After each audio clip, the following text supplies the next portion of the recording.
going to be a little bit, folks. We're waiting on the talking points to arrive. Well, I got you here. After the press conference, the 6:30. I made an error on the news release. The 6:30 site visit. We're going to meet right here at this checkpoint. We'll gather everybody up, and then we'll walk as a group, because or else they won't let you through, because clearly you don't have the credentials. We're going to walk over. We're going to put you in a spot. You're going to have about 20 minutes to be able to do your intro, whether it's a tag or a bridge. Do a little bit of the filming right there. It'll be right in front of the building, and then we'll turn around after about 20 minutes or so and head right back. Okay? Right. No, right in front of it. At 6:30, we're going to meet. We're going to have about a 20-minute gap between the ending of the press conference and the site visit. So we're going to meet right here at this corner. We'll all wait together, come together as a group, because nobody can linger off because you don't have the proper credentials. And then we'll take you over to the site. It's right across the street from the site. We're going to have an area off the street because there's cars moving. And then you can do whether you want to just film it for B-roll, you want to do your intro, your tag, or your bridge, whatever it is that you want to do. We give you an opportunity to do that, and then we all leave.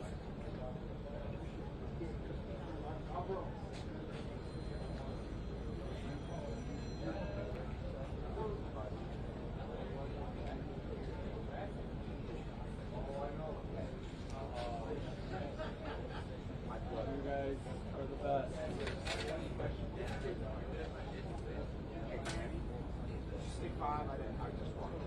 Oh, I just got here. The mayor's walking up, so like two. Like that? Yeah.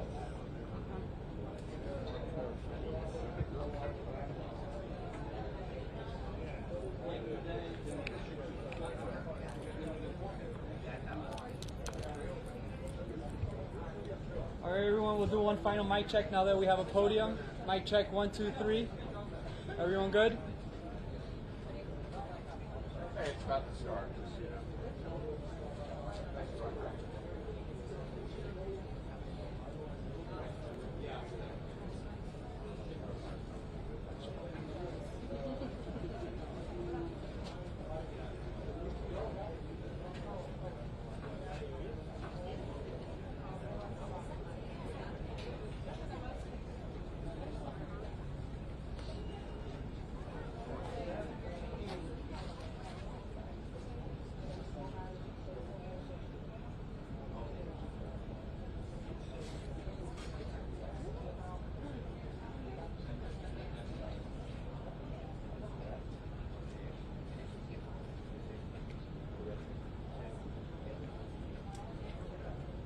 Welcome to the afternoon joint operational media briefing.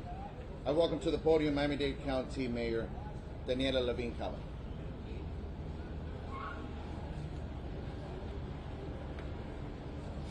Good evening, everyone.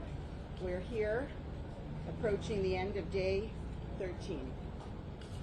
Search and rescue continued their operation today, except they were forced to pause for a little bit, about 2 hours earlier this afternoon because of the lightning, which is mandatory to not work during lightning, and also some gusts of wind that did go above 30 miles per hour with the tropical storm.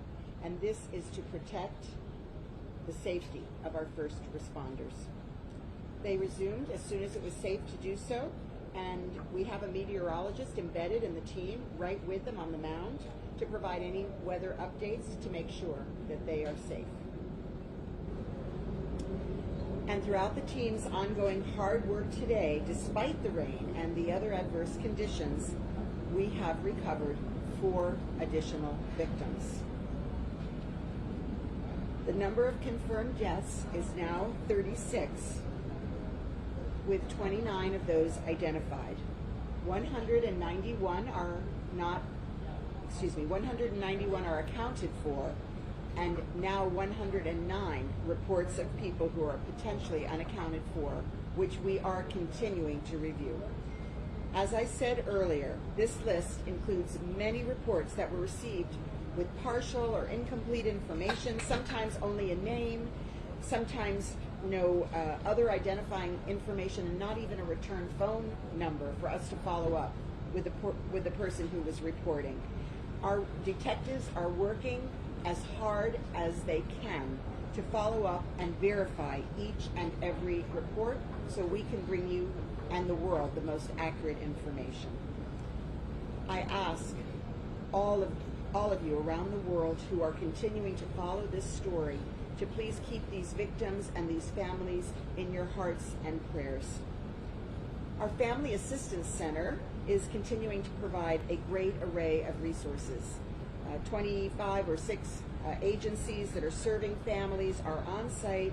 They are helping people through this terrible tragedy, and they are helping them to rebuild their lives and to getting back on their feet. And so I'm very, very proud to tell you that they have now served 178 families at the Family Assistance Center. Today we serve 31 families, 24 agencies were on site. They provide mental health, grief counseling, financial and housing assistance, and many other resources. FEMA is one of those on site, and it's providing direct individual assistance, rental assistance for surviving families who want to stay in this area, and especially for those who have children in area schools, and we've been assured by the superintendent that they'll be able to continue to attend the schools even if they move out of the immediate area. The SBA, the Small Business Administration, is providing disaster relief, and you'll hear a little bit more from their representative about the work that they've been doing. And we're also working with the state to streamline the process of submitting insurance claims, very important. And through the extraordinary generosity of people all across the country and world, we've received tremendous amount of funding to help these families. And through the Support Surfside Fund, $2,500 to $5,000 for larger families has been distributed for immediate assistance and unmet needs. And again, we're encouraging those families who have not yet gone to the Family Assistance Center to do so, to take advantage of these very important resources. Also, I want to say that our Miami-Dade County government departments have been on the scene. They've stepped up in this unique moment, and they've gone above and beyond. So, of course, we know the men and women of our first-class fire rescue team, truly the best in the world. They ran into the rubble of the collapsed building, and they haven't stopped since, pulling people out. And, of course, our police department, who's stood by their side, hand in glove, getting this job done. Our Community Action and Human Services Department is running the Family Assistance Center with enormous care and compassion. And we also have our Water and Sewer Department, our Transportation and Public Works Department. Our libraries are coming on board, and even our Elections Department is helping out in this effort. They've been driving shuttle buses to assist the Red Cross and the survivors to go to the various places they need to go, and they're helping people to redo their voter registration if they've lost their voter registration cards. So I want to stress again how very grateful we are for all of this help from the state and from the federal government, from FEMA, who's been on site with us here from the very beginning of this disaster. And I want to borrow a phrase from Gracia Check, who is the regional administrator for FEMA, Region 4, who has been embedded in our incident command. Gracia, where are you? That's Gracia. Okay. Gracia has a line that she tells us regularly, that we are truly one team, one mission, and one family, united in the service to Surfside families. Thank you, Gracia. Earlier this afternoon, President Biden called me to check in on our community and to ensure that federal government is continuing to do everything that it can to provide all the support that we need for the families and survivors here in Surfside. And he continues to send his prayers and love to all of the families and all of the first responders, and we are so thankful for his ongoing leadership and support. Last but not least, to you, the members of the media, who've been working so hard to cover this story and to tell the world what is happening here in Surfside since day one. Our team has worked hard to facilitate a closer site visit for you this afternoon. So anyone who is interested should meet here at 6:30 p.m. and we will facilitate your visit to the site. God bless the families and our first responders. Buenas tardes, aquí estamos en la noche del día 13. La búsqueda y rescate continuaron su operación durante todo el día, excepto cuando se vieron obligados a detenerse un poco más de 2 horas antes esta tarde por rayos y ráfagas de viento de más de 30 millas por hora para proteger la seguridad de nuestros primeros socorristas. Comenzaron de nuevo cuando fue seguro. Desde esta mañana hemos recuperado a 4 víctimas más. El número de muertes confirmadas ahora es 36, con 29 de ellos identificados. Se contabilizan 191 personas y tenemos 109 informes de personas potencialmente desaparecidas. Les pido a todos alrededor del mundo que por favor mantengan a estas víctimas y sus familias en su corazón y sus oraciones. FEMA ha estado aquí brindando asistencia directa para las familias sobrevivientes que desean permanecer en esta área, especialmente para aquellas que tienen hijos en escuelas aquí, y ellos pueden seguir con las escuelas de anterior para sus hijos, continuar en la escuela de antes.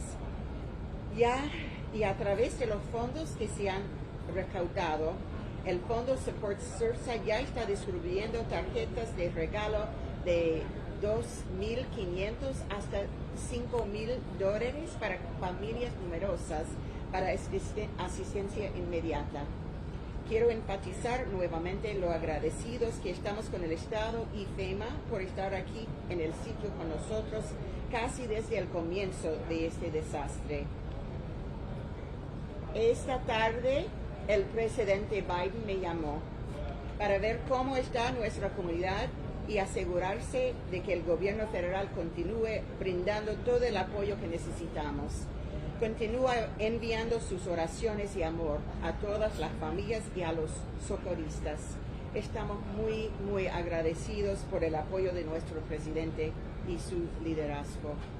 Finalmente, para todos ustedes, los miembros de la prensa que han estado trabajando tan duro desde el principio para cubrir esta historia desde el primer día, nuestro equipo ha trabajado arduamente para facilitarles una visita más cercana al sitio esta tarde. Cualquier medio interesado debe reunirse aquí a las 6:30 y podemos ir allá a ver. Dios bendiga a las familias y los socorristas. Gracias.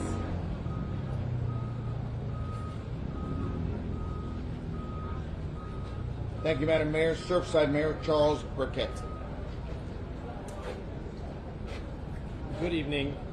I first want to add that Mayor Cava just said that our incredible Miami-Dade Fire Department on the first day ran into the building. However, I would like to add that they ran into the building immediately following being told the building was in danger of collapse. They truly have performed way above and beyond the call of duty, and we all owe them a great debt of thanks. I mentioned earlier at our press conference that the town was responding to concerned condo residents, especially in the Champlain North Towers, the sister building to the collapsed building, which is in most respects the same building. It's built at the same time by the same owner, substantially with the same plans and probably with the same materials. Given that we cannot currently explain why the Champlain Towers South suddenly collapsed, I have drafted a letter in conjunction with our staff, which will go out as soon as tomorrow, advising all of our oceanfront condo boards and building owners that the steps our expert engineer and building official believe should be taken as a minimum stopgap measure to provide residents with a basic level of confidence that their building is not obviously unsafe. This is clearly only an interim step until we get the final results from NIST, which may not be known for quite a while. The town of Surfside is committed to doing everything it can to ensure the safety and peace of mind of its residents, and we are grateful to our county, state, and federal partners for all their amazing support. Thank you.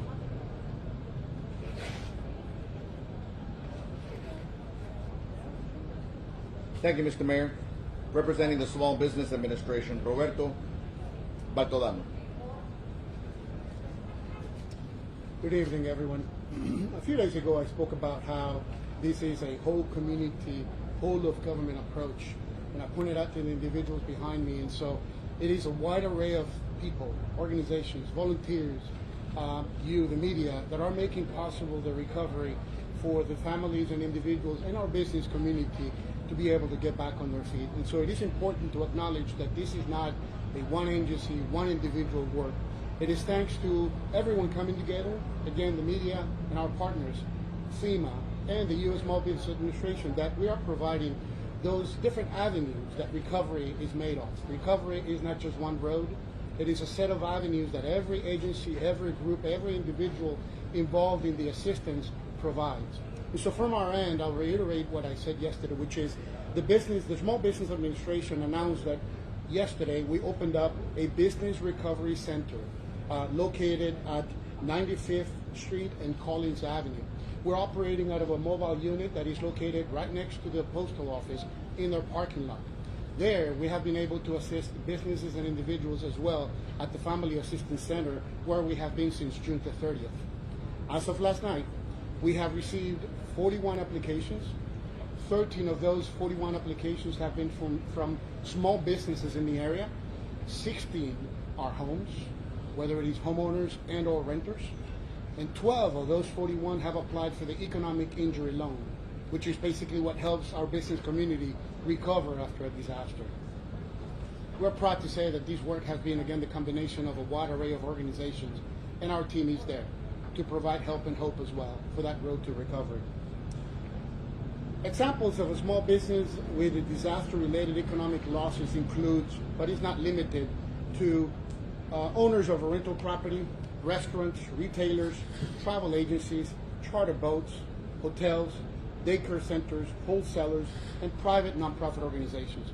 That is just an example of the different businesses that we have seen come over to our center either for information or to submit applications. And so we encourage the business community, not only in Miami-Dade, in Broward, Collier, and Monroe counties, because this takes a ripple effect in terms of the economic injury, to come see us. If you're unable to come see us at the Business Resource Center, you can visit us at sba.gov/disaster or give us a call at 1-800-659-2955.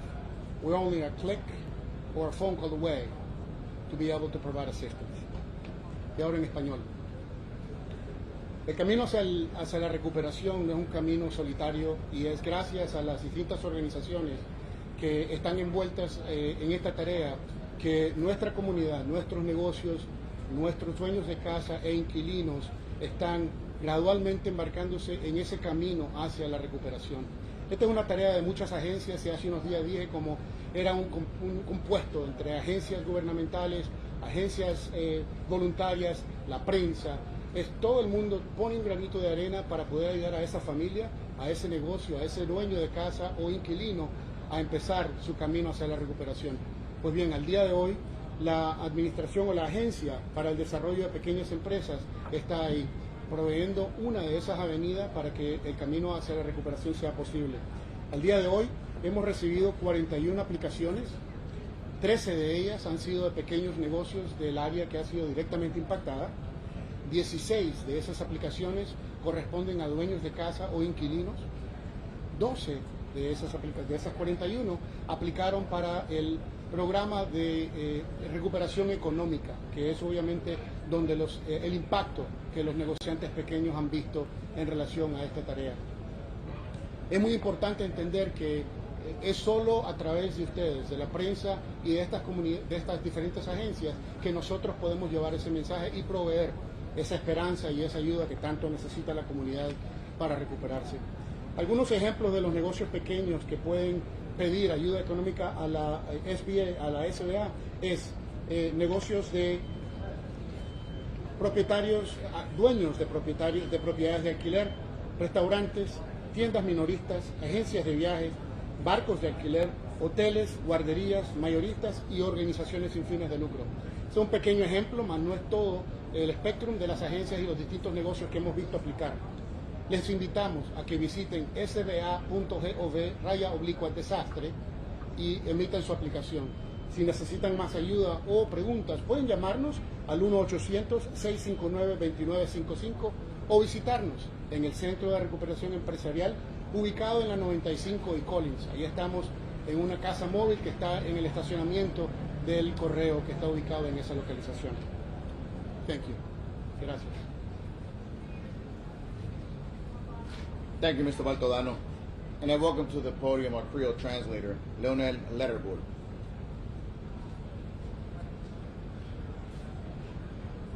Mesdames et messieurs, bonsoir à nouveau. Jeudi a encore équipe recherche et sauvetage nous continuer le travail et te gagné une pause jeudi de 2 heures de temps à cause éclair avec l'oreille, avec la pluie qui te gagné sur ce site là. Je vais recommencer après activité j'en nous te connais parce que détermination fait continuer le travail sans arrêter. Je t'ai campé parce que je dois protéger les gens qui étaient sous chantier de sorte que pas de aucun malheur qui est arrivé. Pour le moment, malheureusement encore, nous découvrons 4 victimes sur ce site-là. Ça qui portait une quantité de décès que nous gagnons à 36, de 29 qui ont été identifiés, quantité de monde que nous connaissons qui l'a vraiment, c'est le même chiffre que nous avons matin en 191, et le monde que nous pouvons trouver, c'est 109. Par ailleurs, équipe chercheurs et équipe détective a continué le travail pour capable nettoyer l'islam pour capable gagner une quantité qui est juste. Nous continuons à faire assistance avec moun yo, assistance mentale, à différents types d'assistance que nous avons besoin pour capable de recramper sous pied très bientôt après des incidents qui sont passés. Pour le moment, nous aidons jusqu'à 178 familles et nous aidons graduellement jusqu'à ce que nous soyons capables en mesure pour retourner sous pied. Pendant la journée aujourd'hui, le président Biden a relé maire Kava pour lui encore exprimer soutien et exprimer encore sympathie avec la communauté dans un moment difficile. Il continue à promettre pour continuer à prier pour nous et ensuite pour lui faire tout ça capable pour faire Allah capable de continuer à aider nous dans la région. Pour les gens qui ont un petit business, nous gagnons SBA qui doit aider, qui a passé à l'action pour lui aider nous. Et les gens qui ont un petit business, a beaucoup plus aidé au niveau de prêts qui a un taux qui est abordable, qui ont prêt d'intérêt assez faible pour propriété physique et surtout pour des dommages économiques. Bureau Surfside là, bureau que nous avons joué sur ce site là, c'est dans le point 95e Street, dans l'angle avec Collins Avenue. Il est ouvert de 8h du matin à 5h de l'après-midi, lundi, arrivé vendredi. Il est ouvert de 10h du matin à 2h de l'après-midi, dans samedi, et dimanche, bureau à fermer. Si nous besoin de joindre sur Internet, nous pouvons aller dans sba.gov/disaster. Numéro de téléphone pour nous joindre, c'est 1-800-659-2955. Je vais répéter, 1-800-659-2955. Merci. Thank you, Mr. Larrabell. First, if we can keep the noise in the back down a little bit so that way our speakers can hear the questions. We also have Deputy Incident Commander Charles Surreal present, Miami-Dade Police Director Freddie Ramirez, and also Miami-Dade Fire Chief Alan Comiskey available for questions. As usual, wait until you're called upon and let us know who you're addressing your question to. Sir? Thank you very much. David Tortel with CNN. It's from Mayor Cabo, the police department, whoever has better information. The 5 million pounds of concrete that have been recovered from the site at this point, I'm hoping you can characterize it a bit more for us. Is it considered evidence at this point? Who was handling it? What are they doing to it? This is all evidentiary debris. It's been sorted on site, and any objects that can be distinguished are put in certain bins and labeled as to their exact location. And then all of it is taken to a site for sorting, additional sorting, and we also have a warehouse where we will be storing this evidence until we have a time to complete the investigation. And is that in police custody or county custody, or what's the chain of custody for that evidence?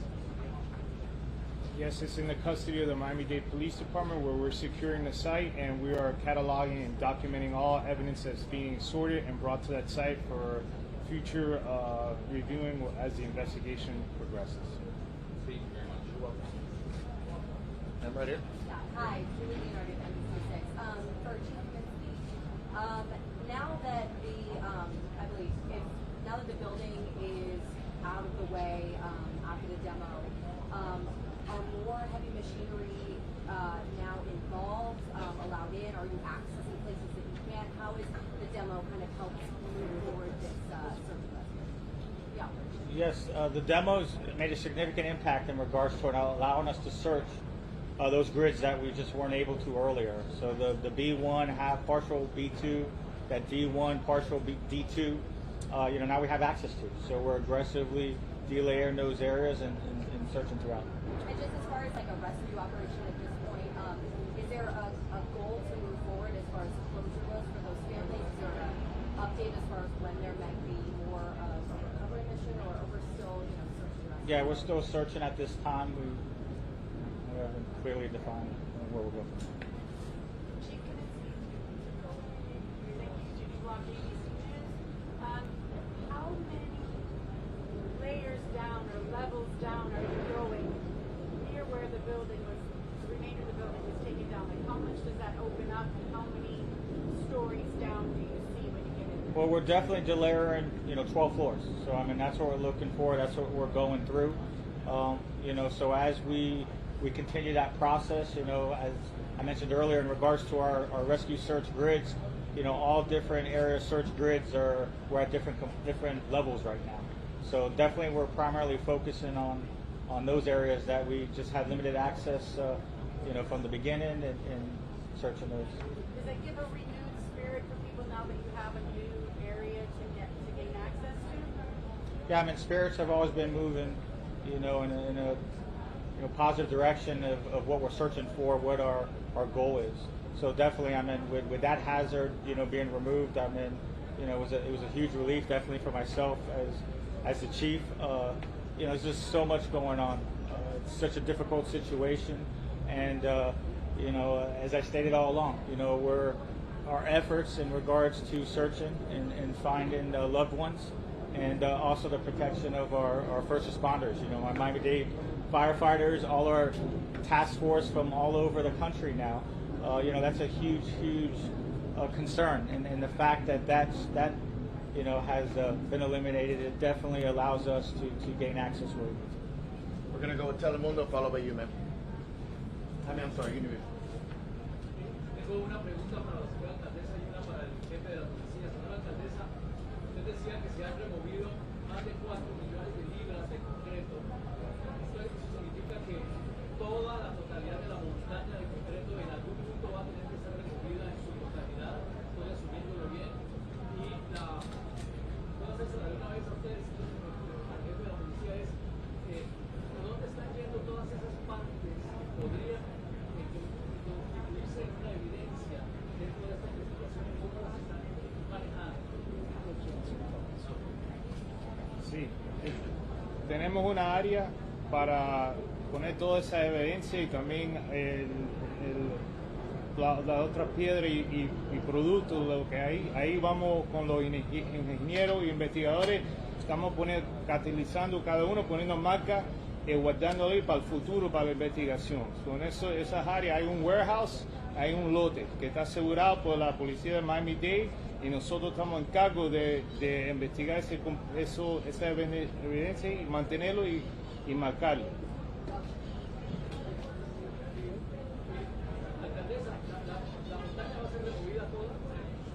Sí, vamos a mover todo y tenemos el espacio en el lugar donde dijo el director de la policía, y allí vamos a guardar para la evidencia y revisar todo para ver si hay información que podemos usar para saber qué pasó.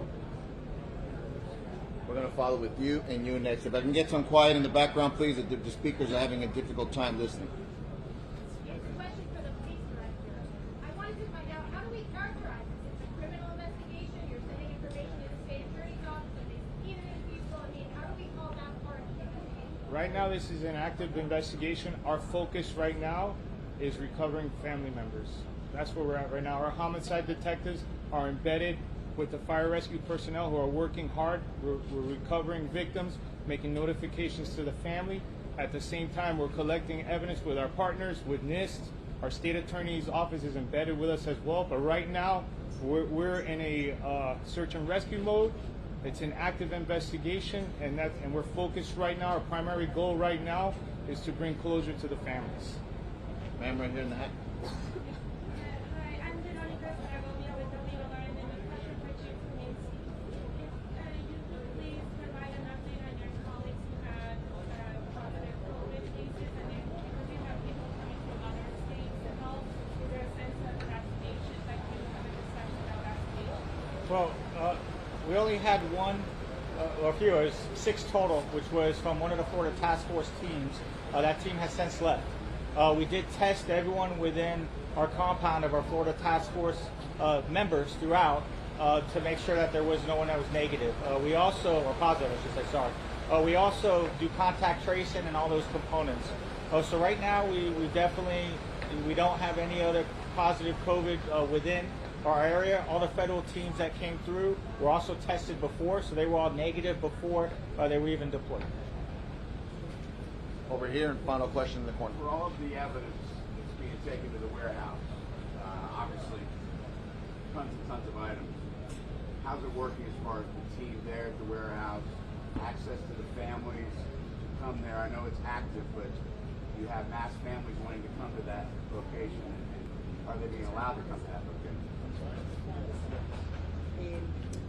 So we've created a form for the family members to document their belongings. And that will be an active part of what we do through this investigation. The families are not reviewing what's come out of the site at this time, but we have photographs, they have their information, and as we move forward, we'll be attempting to do matching and releasing it to them as soon as we can, given the active investigation. Last question over here, ma'am. I'm not exactly sure who would answer this, but this structure that came up in just like 2 or 3 days, it's phenomenal how fast it came in. Can someone explain how that's going to be used and when you're going to be able to clear Collins Avenue, because that's part of the reason. And you just sort of update us on the bill? Sure, ma'am. The state was gracious enough to help us get this unified command center. This center will alleviate some of these smaller command post vehicles that we have so we could continue collaborating together. The theme of this is collaboration. Now, in terms of Collins is the traffic scope will change depending on how we're working. As long as we're working on that building, the traffic on Collins will be diverted. But what this will help us is put us all together, collated, communicating as we've been doing, and it's a really good efficiency for us, and we appreciate it very much. And this will remain the press area when that's operational? For the time being. Yes, absolutely. Thank you, folks. I appreciate it. Again, we're going to meet at 6:30, weather permitting, over here at this corner checkpoint.